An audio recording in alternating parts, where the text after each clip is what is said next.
So I just want to make a candid confession. मैं इतना hygiene करती हूँ मेरे किचन में, कुकिंग के समय. आपको मैं मेरा किचन दिखाऊंगी. You yourself see how my kitchen is when I am cooking or now people who are hired are cooking, because I want to maintain hygiene. आप ये कोई भी बिरयानी वाले के पास जाओ या चाइनीज आउटलेट पे जाओ या कोई भी रेस्टोरेंट के किचन में जाओ, आप इनके किचन में जाके देखो इनका हाइजीन लेवल क्या है. और वो देखने के बाद अगर आप उनका खाना खाओगे, then hats off to you. I believe the kitchen is the most important part. And if that kitchen is clean, that means that hygiene sense is maintained in that kitchen. If that kitchen is dirty, that means खाना कितना भी स्वादिष्ट क्यों ना हो, मेरे गले से नहीं उतरेगा. खाना ऊंचा नीचा हो सकता है, मगर if hygiene is maintained in the kitchen, then that kitchen takes my points. That is my thought process. अब मेरी thought process से सभी लोग एग्री करे ना करे ये मुझे पता नहीं है, बट मेरी थॉट प्रोसेस है कि खाना ऊपर नीचे होना चाहिए, बट जहां वो खाना बनता है उस किचन की हाइजीन बहुत ज़्यादा इम्पॉर्टेंट है. आप कभी भी आइए, अभी the kitchen will always be clean, everything will be sorted, then only cooking will happen, because मैंने अपना किचन क्लीन रखा है, हाइजीन सेंस मेंटेन करके रखा है. And right now I am making आलू की सब्जी तरी वाली. या सो द मसाला इज भुनोइंग. बिकॉज मैं है ना बहुत घूमी थी खोजा गली में और इधर उधर कारपेंटर के काम के लिए, and I have seen the kitchens of lot of restaurants जो बल्क ऑर्डर ले रहे हैं शादी के या कोई इवेंट के, एंड केटरिंग ऑर्डर्स ले रहे हैं. I have seen the shops. Oh my God, the men are smelling there in the shops. It is so unhygienic. The way it's cooked, it is so dirty. शादी और events में हम जो खाना खाते हैं वो कहाँ पे बनता है? Who are the caterers? वो caterers का किचन कैसा है? Next time when I go for an event, I'm going to check who is the caterer, how is the kitchen of that caterer. Because मैंने यारी रोड पे जितने भी kitchens देखे caterers के, they were so dirty, they were horrible. मैं वो kitchen देख के कभी उस केटरर का खाना ना खाऊं. That is my choice. Now you all are mature enough, you can make your own choice.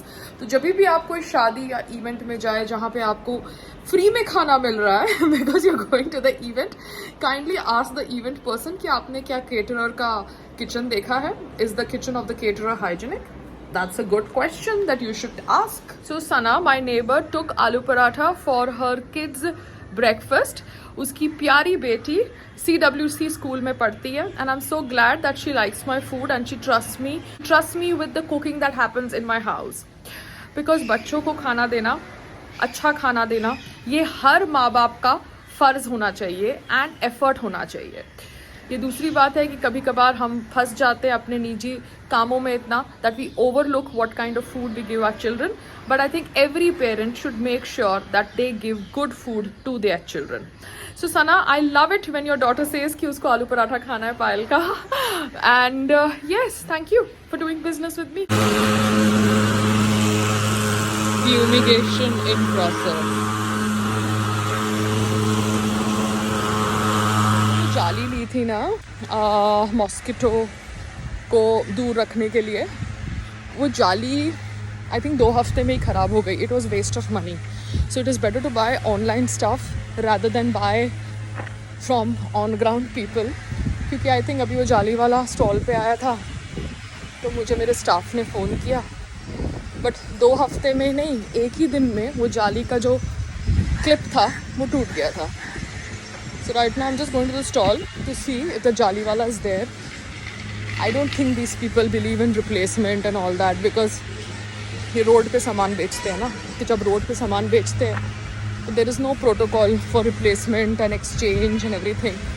Online से आज जब आप कुछ खरीदते हो तो अगर आपको प्रोडक्ट अच्छा नहीं लगे तो इमीडिएटली एक्सचेंज हो जाता है, रिटर्न हो जाता है. ये रोड पे बेचने वाले लोगों से आप कुछ एक्सपेक्ट नहीं कर सकते हो कि वो एक्सचेंज करेंगे या रिटर्न करेंगे. Anyways, just going to the stall to see what's happening. She has done fumigation all over Yari Road, which is very very good because बहुत मच्छर हो गए थे. ये जो जाली लिया था, ये जाली देखो कैसे टूट गया है, हॉरिबल हो गया है. मुझे ऑनलाइन ख़रीदना पड़ेगा. मतलब 100 रुपया उसने लिया, ये 5 रुपए की चीज़ थी, 100 रुपया लेके बैठ गया। बट ठीक है, गरीब आदमी के साथ अब मैं क्या बहस करूं। ऐसा हो गया। ये छाता भी टूट गया है। ये ऑनलाइन छाता आया था, ये छाता 1700 रुपये का था। ये ऑनलाइन छाता भी ये लोगों ने बंद खोलने में तोड़ दिया है, तो इसका कौन पैसा भरेगा मुझे पता नहीं। ऑनलाइन छाता आपने देखा होगा कि कैसे जो अम्ब्रेला मैंने ऑनलाइन खरीदी थी वो भी ख़राब हो गई है, टूट गई है, उसके जो स्पाइक्स है वो निकल चुके हैं। उसके ऊपर ऑलरेडी मैंने 70-80 रुपये का रिपेयरिंग का काम किया। उसके बाद जो नेट मैंने ऑन ग्राउंड एक गरीब आदमी से ली, because he was selling those मच्छरदानी टाइप्स, वो भी ख़राब हो गई है। सो चाहे आप स्टफ़ ऑनलाइन लो या ऑन ग्राउंड लो, स्टफ़ ख़राब हो जाता है। So the staff is a same person and he is not using my stuff properly, वो मैन हैंडल कर स्टफ़ को। तो ये जो लॉस होता है, ये जो एक्सपेंसेस आते हैं, बिकॉज आपने चीज़ खरीदी 1 महीने पहले, 2 हफ्ते पहले, और वो चीज़ 1 महीने में 2 हफ्ते में ख़राब हो जाती है, तो ये loss is also added to the company. So that is why it is very important to do business on ground level, to understand कि कौन सा स्टाफ आपके सामान को संभालता है और कौन सा स्टाफ आपके सामान को खराब करता है।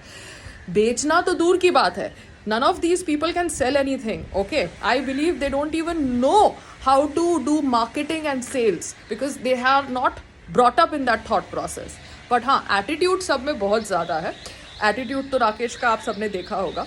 Anyways, because of my husband and because of police verification, I'm continuing my गाड़ी with him. But the fact is that attitude इतना ज़्यादा, मगर sales का skill नहीं है। The skill is only to move the lorry from one place to another and another place to third place. That's it.